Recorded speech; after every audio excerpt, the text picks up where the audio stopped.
Руслан Қарауыл тау мәктәбінің 2-нче сыйныфындагы бердән-бер укучы. Дәресләрдә бер ялгызы парта артында утырса, йөзү сәләтен күрсәтер өчен бассейнда балалар җитәрлек. Мне нравится плавать, каждый день охота плавать.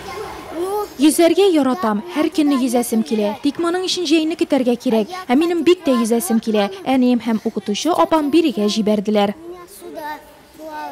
Татарстан президенты Рөстәм Миңнеханов кушуы буенча гамәлгә ашырылучы проектта безнең районда 2-нче сыйныф укучылары катнаша. Балалар яшүсмерләр спорт мәктәбенең бассейны атнага бер тапкыр алар карамагында.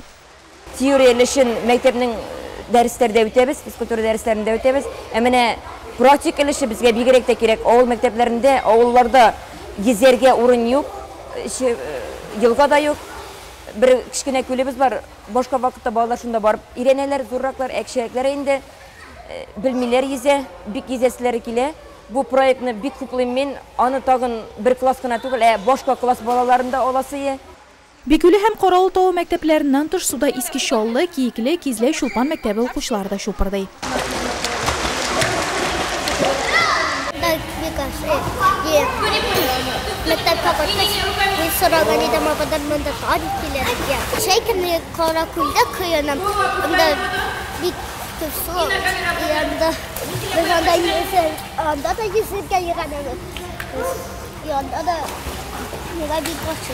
Йөзәргә өйрәтү республика проекты Нурлатның 37 баласына йөзү күнекмәләрен камилләштерергә булыша. Суда үз-үзеңне тотарга өйрәтүдән тыш ГТО нормативларын үтәр өчен дә кирәк.